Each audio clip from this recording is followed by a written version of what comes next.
How's it going, guys? So this is a very necessary clip right here, 2023, May 19th. And this is going to be about how to prep for step one, okay? I mean, obviously, I've made tons of clips on this stuff, but I'll give you some updated viewpoints, all right? Some refined key information if you're just getting started and how to, I was going to say ace the exam, but obviously pass-fail exam, but we could just say get your scores up as much as possible. And I'll make other clips about OMG, how to prep in the final 8 weeks, 6 weeks, 4 weeks, etc. Okay, so how to prep for step one, just some consolidated high yield points here. Before we get started, please subscribe to my channel. Really appreciate it. Give it a like. Really appreciate it. Find me on Instagram, mehlman_medical, mehlman_medical. Links down below. Find me on Telegram. Links to the Telegram group and channel down below. Now start the clip. So, how to prep for step one. Okay, so 2023. So there's four main things you need to know. So it's a tetrad, okay? So the first is you need to go through a Qbank. Now, some students will ask me which Qbank, and they'll ask me how much of a Qbank do I need to go through, especially because it's a pass-fail exam, right? Do you need to spend a lot of time going through an entire fucking Qbank when it's a pass-fail exam? And the answer is, first of all, UWorld and Amboss are non-superior to each other. I will put out another clip on that, / maybe have already put it out depending on the order. I view them as non-superior to each other at this point. You can do either Qbank, okay, Amboss or UWorld. Now, I do want you doing the entire thing. And even if your scores might be satisfactory, where you could in theory just take some NBMEs, sit the real deal, and you pass, okay, for the step one. Even if that's the case, my argument in favor of you still doing the entire Qbank and not shortchanging it is that I want you to know that the best prep for 2CK is solid step one prep. And weaker students I have for 2CK, they just struggle with basic step one concepts, okay? So I want you to essentially internalize that apart from biochemical nonsense or pharmacokinetics, etc., some questions that might show up in the step one level Qbanks, that the questions you're doing, you're essentially still prepping for 2CK. So you're not shortchanging yourself by doing an entire Qbank. So of the four things, that's the first. You're going to do a Qbank, Amboss, or UWorld. Either you can do, non-superior to each other, and I want you to do the entire thing. The second thing you're going to do is my free high yield PDFs. Okay, so they're on my website. By all means, I'll put the link below. And students will ask, well, which ones are most important? Which ones should I start with, etc.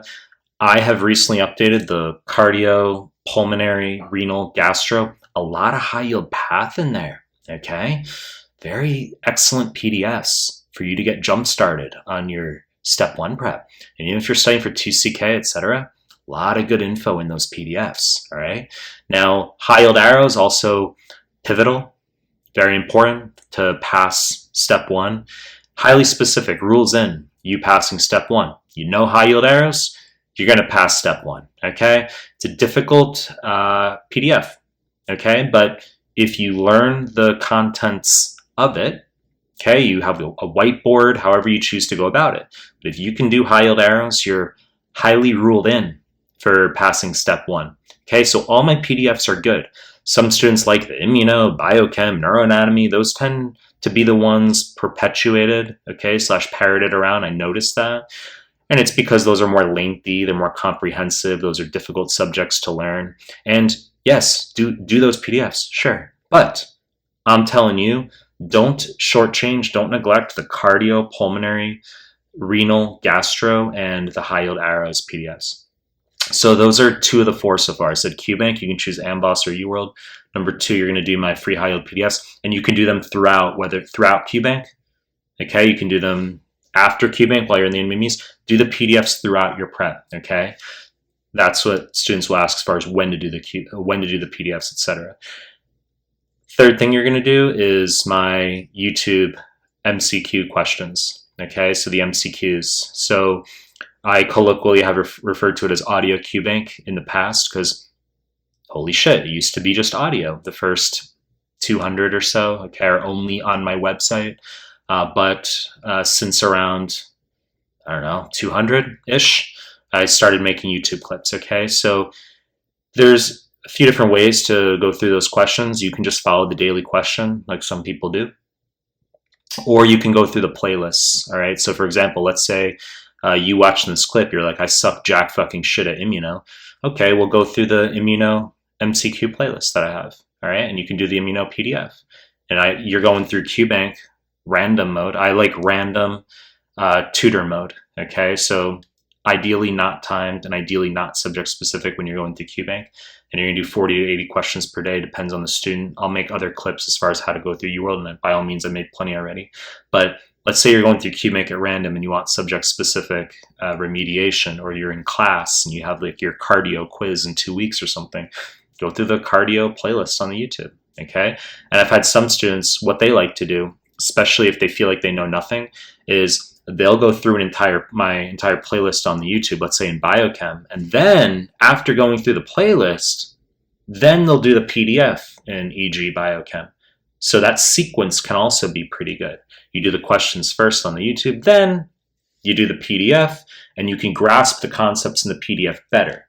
Okay, so you can improvise with it, but my point is, for the moment, of the 4 things you're going to do for step 1 prep, Qbank, Amboss, or UWorld, and random mode, random tutor, okay, 40, 80 questions per day.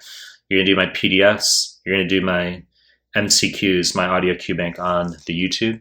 And then the 4th thing you're going to do is the NBME exams, okay? And I want you doing 20 through 31, including free 120, okay? Make other clips as far as how to go through those.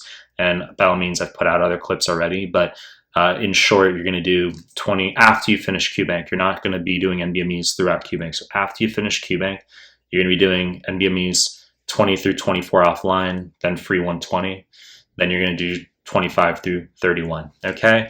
It's a long discussion. I have certain techniques for how I like students to go through those NBMEs as far as making Anki cards of the incorrects and stacking the review of those incorrects. Okay? So you're basically memorizing all of the NBME questions. That's what we want you doing, is memorizing the NBMEs, because they are the same as the real deal. Okay, so lengthy discussion in of itself. Some students say, oh, okay, so you're saying that the NBME questions are most similar to the real deal. No, they are the real deal. Okay, questions repeat. You do offline NBMEs, they repeat on the new NBMEs. The questions will repeat on the real deal. Sometimes you might not even realize you're getting repeats, and I know that because I've sent repeats to students that they've done and they haven't even known. I'm like, you did this fucking question 3 weeks ago, you didn't even remember. So repeats are all over the place. That's how the USMLE works. So your 4 things in short consolidation, because we could make this a 27-minute clip, is 4 things. Number 1, you're going to do Qbank, Amboss, or UWorld non-superior to each other. You're going to do random, untimed tutor mode. And then you're going to do number 2, my free high-yield PDFs, which you can do them throughout your prep. Number 3, you're going to do my MCQs on the YouTube here, so the audio Qbank colloquially. And then number 4, you're going to do all the NBME content. So while you're doing 20 through 31, including free 120, okay? So 20 through 24, then free 120, then 25 through 31. And I want you making Anki of your incorrects from those exams, basically memorizing questions. So those are the 4 things, okay? You can obviously bring in tons of extraneous resources. We have a pass-fail exam now. Okay, you need to stay consolidated. And I see students prepping with high degree of superfluousness quite frequently. So you get through those 4 things. The tetrad, you're going to do very solidly on step 1. You know the deal. To make more content, if you like my stuff, subscribe my channel. I appreciate your time. That's it.